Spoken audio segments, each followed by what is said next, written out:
Hi there. I hope you're all suitably refreshed and ready to go for the second half of the afternoon. I'm going to hand over now to Cengiz Tokoglu from Cranfield University. He's going to talk you through the SenseMaker tool. Over to you, Cengiz.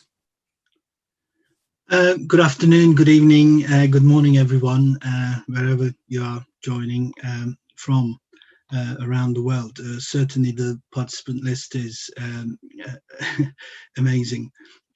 So I'm just going to try to share my screen, hopefully. I don't think I have a video or anything. So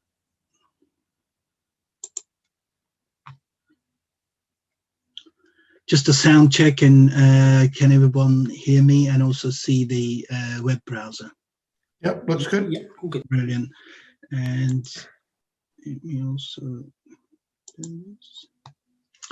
Okay, good afternoon, good evening, good morning once again. And before we go on to try to introduce you the actual live website, obviously today's event, as well as the webinar content, is also our launch for our collaborative study. And as part of this study, when we started having discussions, and I'm grateful for the opportunity of Joji and James and Balpa and Cognitive Edge. But the initial idea, particularly from my perspective, was that sort of the study that I've been conducting for some time, it's almost 5 years. So I'm going to try to take you through that initially. But let me just do that, and then hopefully at the end we're going to have a look at the Live's website. So that's what we're trying to explore today, and obviously it is a collaborative study with 3 different organizations, quite different, diverse kind of backgrounds and so on, and representing different. But so I think what was interesting for me is when we started having the conversation, I already had a sort of SenseMaker design, but purely focusing on my risk culture study. It was the 3rd one, and I actually gave presentations in various forums and platforms that I tried to participate. But then later on, obviously, we're looking at from Kinevin, complexity science, and so on. So the overall study got much wider than just my obsession for the last 5 years about looking at the risk scenarios that particularly the frontline operators face and what kind of decisions they make. So I would like to emphasize this, that my study sits within this, but it's only one part of it. So we're looking at much bigger context in terms of how you see complexity within your operating environments. But coming back to my kind of narrowed down study is very much sort of looking at risk from a cultural perspective, and also instead of trying to measure or evaluate once every 2 years or something with kind of surveys, by using this innovative ideas of SenseMaker tools and others, so to try to look at it and look at it continually. How can an organization continually monitor its risk culture? And obviously, again, the risk culture is only one dimension of the big picture of safety culture. So why risk? I guess the sort of about almost 15 years ago, IKEA Doc 9422 actually made the statement, safety is increasingly viewed as management of risk. So traditionally, we're looking at the risk as severity versus probability, and that's has been that kind of definition has been there in various, starting from IKEA, various documentation. So then we're also looking at, we can look at risk from much more sort of business perspective, and even our day-to-day lives. It's uncertainty, and but it also presents opportunity. I actually sort of maybe not well known in aviation, but John Adams, his model particularly talks about the balancing act, risk management being the balancing act. And I also like the concept of compulsive risk assessment psychosis. I think we do a lot of that in our day-to-day lives, but it's also aviation as well. And why culture? Clearly, there are 3 kind of business leaders there, and also an academic. But basically, I think it would be fair to say that the relationship between culture and safety is a complex one. but probably many would accept that the culture is an important enabler for managing risk and safety effectively. So here's good old James Reason back in 97, and in his book he introduced these terms to us, safety culture, and obviously safety culture goes back to even Chernobyl accident, International Atomic Agency. But when I looked at this in 2016, I had the idea that maybe we could have also an additional component. So clearly Haddon Cave, for example, later influenced me, that he came up with the idea of questioning culture. Maybe that needs to be the fifth element of this whole safety culture framework. But my obsession goes back to 90s, where actually people flew aircraft in so many different sort of deficiencies and how that they perceived risk and so on. So we wouldn't go back to that, but that's where I kind of I was influenced from. So I think Gary mentioned, and I think Catherine's on the call, and certainly she was one of the people who contributed, experts around the world. They developed the sort of ICAO's performance manual. And on the left-hand side, there's these 5 HF principles, but I actually kind of adapted them into my risk culture study, if you like. So if you look at it, for example, people's behavior and decisions are influenced by their perception and their attitude. And then people can actually tolerate or reject risks when it makes sense to them. The individual and organizational and environmental demands encourage people to tolerate more risks. I love the 5th one, and I didn't change a single word of it. When I first saw this, it's like, this is music to my ears. So people assess risk and make trade-offs all the time. And then the last one talks about intelligence, that's my interpretation of it, and also interaction with technology certainly influence people's risk decisions. So I wouldn't read that, but again, if you read all this text from the same manual, which discusses the principle 4, and it's exactly some of the things that was discussed in earlier sessions. And clearly the risk is a subjective, and in my view also a social construct. Of course, in the engineering world, we actually do lots of analysis, number crunching and everything else.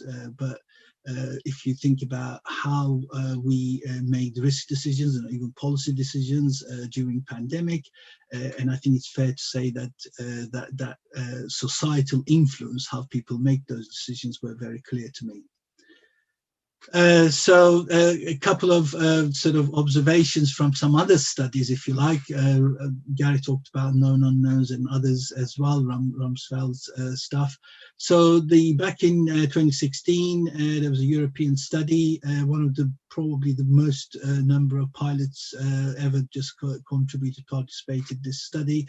And clearly one question out of 50 included this. It said, I have to take risks that make me feel uncomfortable about safety.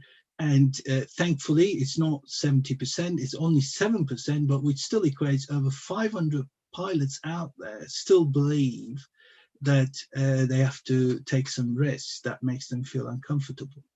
So unfortunately, this study didn't really capture their experiences, insights, because it was all ticking boxes. So how can we really mitigate those risks better without actually really understanding those and capturing those narratives? So this would be probably quite controversial, but I think there's a couple of comments I was thinking to sort of contribute earlier on the discussions about compliance and so on. So I was just thinking of this 2x2 matrix as if like life is everything about 2x2 matrices. So take a look at this one, and just 99%, 95% or 99.9% of the time the rules make perfect sense and people just follow them and we're safe. That's how our industry works. And sometimes people do stupid things, and I didn't follow the rules and it was unsafe. I have no idea why the heck I did what I did. So I think whether this resonates with you, but certainly it's not only me, but some other people that I regularly talk and have interaction with, sometimes they say, yep, I've been there, done that. And this is an interesting one. You can be compliant, but in some cases actually less safe or unsafe, because you just say purely relying on compliance without really, in this day and age of SMS and risk management, hazard identification, if we only go by the rules, I think it'd be naive to say that we're safe enough. And this is probably the most controversial one. And clearly, sometimes I think based on the earlier discussions, that the rules didn't make sense because of the circumstances. And then I made my own judgment to deviate to achieve a safe outcome. I mean, the earlier discussions was just also reminded me, going back even 20, 30 years, if you like, 90s and 2000s, that even in the JARs, they used to be called a equivalent safety case. So you had set of regulations that you have to follow, but if you have a kind of equivalent case that you could do that. And if you consider, every engineering organization would probably have a concession procedure. So it's, I think that those kind of things do exist in aviation. I think some of the comments earlier on suggested that as well. So that's my kind of another 2x2 matrix. But if I come back to about following procedures from the same study, this time there was another question about basically the statement, and people just said we often have to deviate from procedures for safety reasons. And this time it wasn't 7%, it was only 5.5%, but it's still 360 pilots out there. And I don't know whether these are legacy carrier or low-cost carrier, standard operation, or a business aviation operation operating quite challenging circumstances. I have best, and potential financial consequences can be huge.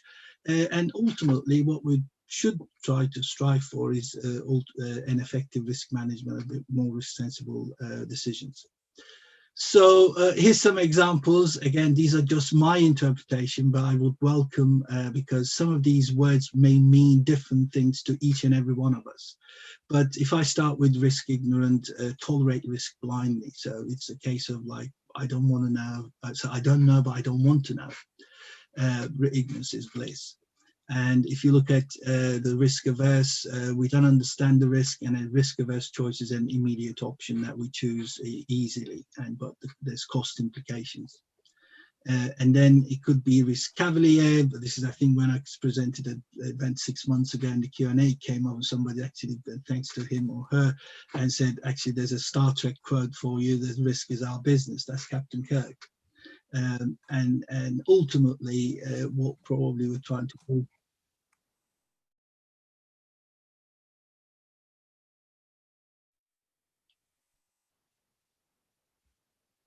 Can you still hear me? Yep, carry on. Good to go.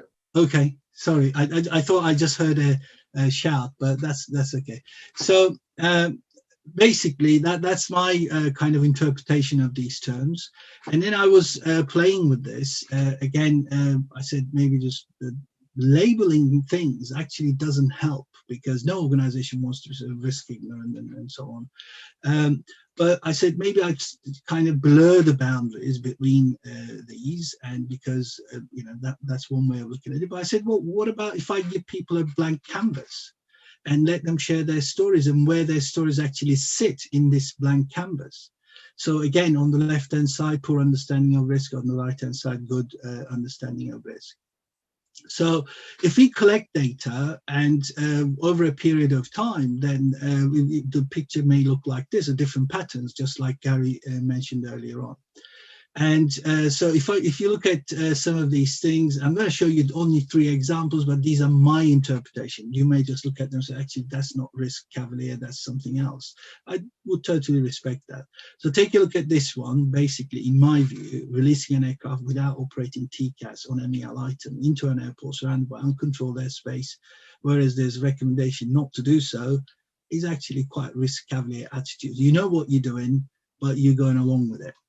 So I think these are actually the real data that I collected. So let's have a quick look at a very quick one, and this is a much more maybe risk-averse decision. And basically, an A380 captain would take a 1 hour 40-minute delay, but actually he takes the anti-ice, so de-icing, even though the first officer and the engineering support team didn't agree with him. So, but that's for a good reason. I guess that's his call at the end. And then the very last one, this one's an interesting one for me, because if you look at the example, it says on a long haul flight, the company actually provided a low cost index flight plan. That actually meant basically they go into discretion, and he didn't want to be closing his eyes during final approach after the 8 hours flight. So he rejected that. And then the company came back and with a better flight plan, and they reduced the flight time, but this time it meant burning 6 tons of additional fuel. So I think this, what fascinates me is if you ask people, sometimes they come up with some interesting ideas within organizations, and actually they can mitigate risk better with sometimes additional costs. So in conclusion, very, very quickly, so culture surveys, this may sound quite skeptical in terms of some of the traditional surveys, but by asking people to look at scales, I think has very limited value in terms of what we're going to do. What is the actionable intelligence? What we're going to get? What we're going to do? Risk and context makes all the difference. So my proposal is experience of frontline operators can be extremely valuable for the boardroom and safety review boards to really make some informed, better judgments and better decisions.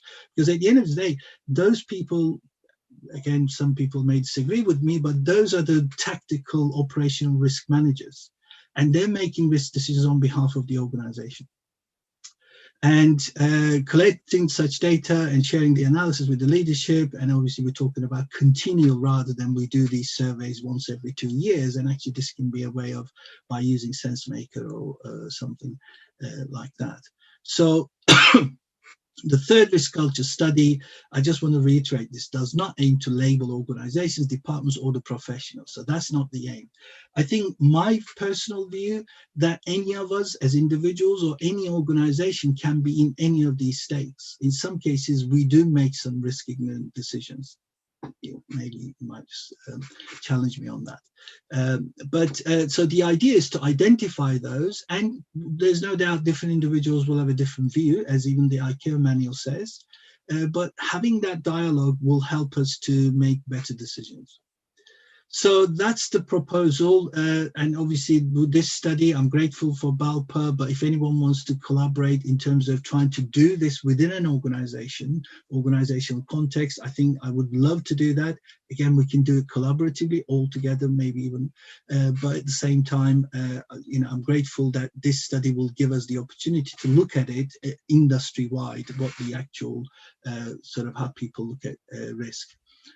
So a couple of things, and one last thing before I turn to the web page.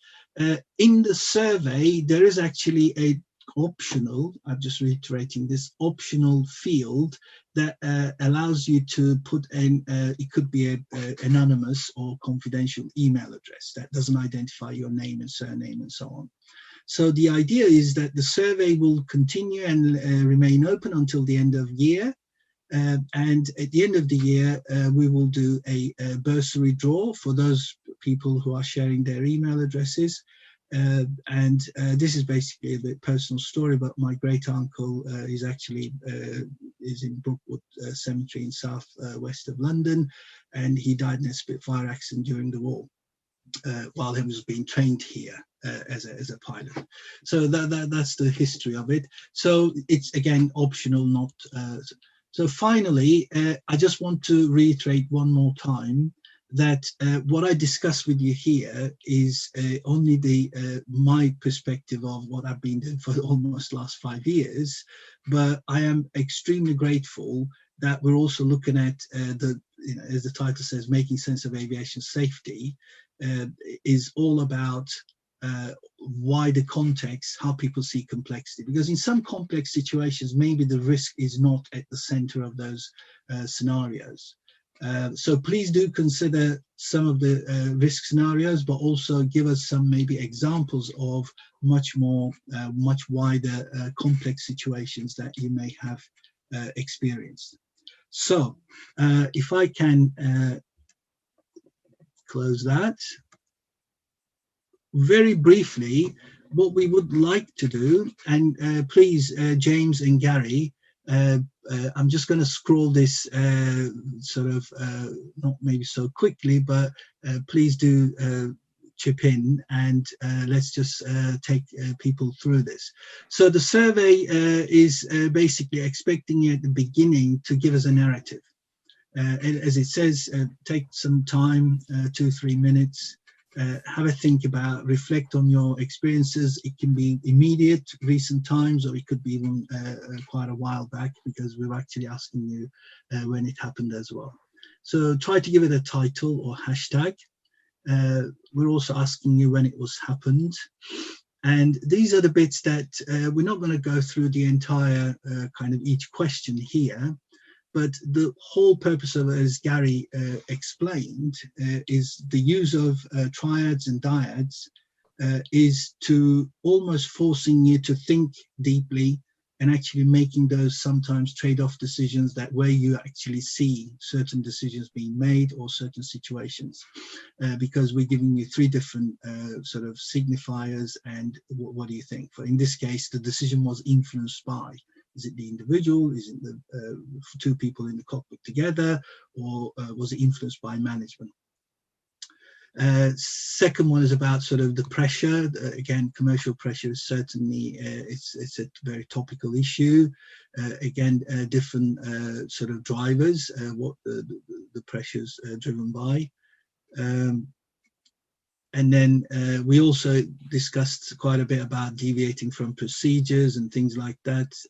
I think it'd be interesting to see how people are going to respond. But then in contrast with the previous triad question, we're literally asking you who made that final decision, because in some cases there might be some disagreements or different views, but maybe somebody made the final call. Was it the one individual sitting in the cockpit, the captain or whoever it may be, or was it the management, or was it a collective decision making? So specific situation could have been improved with changes. Again, we're kind of asking you not only give us what happened, but also what could have been done, what could have avoided this situation with a better outcome. Again, I guess the point to emphasize is, if your story at the beginning is about complexity and everything may not have worked well, but then adaptive capacity was there, people used their skills, and inevitably the situation was well managed, and not necessarily kind of there was any risk involved or whatever, you can always tick NA to any of these. So here we go, we're actually forcing you to kind of make trade-off decisions. Where do you see these? So you can basically move these and leave that, and then but you can always move it further if you unsure that where you want to leave them. And then the decision was made, focus was on safety and operational considerations. Again, it's a bit like safety space, the ICAO discusses quite a lot. Is it the safety? Is it the commercial? Or nowadays, it's all kinds of other operational drivers, sometimes put people on the spot to make some compromising decisions. So we want to hear about those. So very briefly, here's basically what we would like you to do if your story is about risk. And basically, we would like you to put these in, where do you see this in this canvas? So you might think that you made a perfectly risk-sensible decision.